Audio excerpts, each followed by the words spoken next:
সিলেটের বন্যা পরিস্থিতির জন্য পরীক্ষা 8 দিন পেছানো হলো।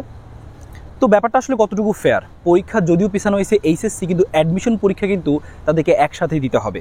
তো এই জায়গাটা আসলে কতটুকু ফেয়ার, এটা একটা প্রশ্ন।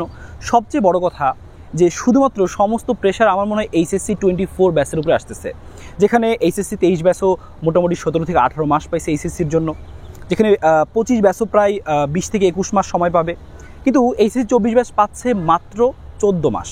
তো এই 14 মাসে আসলে একটা এইচএসসির মতো এক্সাম কীভাবে শেষ হয়, এটা সবচেয়ে বড় প্রশ্ন ছিল। পরীক্ষার জন্য প্রস্তুতি নিচ্ছিল, কিন্তু এখন যখন একটা দুর্যোগপূর্ণ অবস্থার সৃষ্টি হয়েছে, শুধুমাত্র আমরা সিলেটের কথা বলতেছি, এরকম কিন্তু আরও অনেক অঞ্চল আছে যেখানকার মানুষ দেখা যাচ্ছে লক্ষ লক্ষ শিক্ষার্থী, আসলে অনেকের ঘর দেখা যাচ্ছে এখনও পানিবন্দী অবস্থায় আছে, তারা এখনও পানিবন্দী অবস্থায় আছে, কারেন্ট নাই, তারা কী খাবে সেটা জানে না। এই মুহূর্তে তারা পরীক্ষার জন্য কীভাবে প্রস্তুতি নেবে?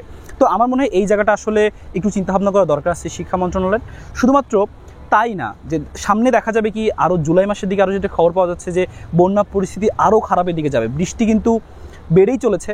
তো এই মুহূর্তে পরিস্থিতি আমার মনে হয় আরও খারাপের দিকে যাবে। আমি তোমাদেরকে সবাইকে বলতে চাই যে তোমাদের আর তোমরা যেখানে আসছো, তোমাদের আশেপাশে যে অঞ্চলগুলোর কথা তোমরা জানো, সেগুলো অবশ্যই কমেন্টে লিখে জানাও যে মানুষ আসলে কতটুকু কষ্টের মধ্যে আছে, যারা বন্যা পরিস্থিতির মধ্যে আছে। এবং 24 ব্যাচের সাথেই কেন সবসময় এই অবিচারটা করা হচ্ছে, যে সমস্ত প্রেশার তাদের উপরেই, তাদেরকে 14 মাসে এক্সাম শেষ করতে হচ্ছে, অ্যাডমিশনের সময় তারা একটা আনফেয়ার অবস্থার মধ্যে দিয়ে যাবে কেন? তো আমার মনে হয় যে যেহেতু অ্যাডমিশন পরীক্ষাটা একসাথেই হবে, তো এইচএসসি পরীক্ষাটা আসলে একসাথেই নেওয়া উচিত। সেটা যদি একটু পিছিয়ে দেওয়া যায় তাহলে মনে হয় খুব একটা বেশি ক্ষতি হবে না, কারণ যেহেতু এমনিতেই এইচএসসি 24 ব্যাচ 14 মাস খুবই অল্প একটা সময় পাইছে, তা আমার মনে হয় সার্বিক পরিস্থিতি বিবেচনা করে এইচএসসি পরীক্ষাটা পেছানো যেতেই পারে।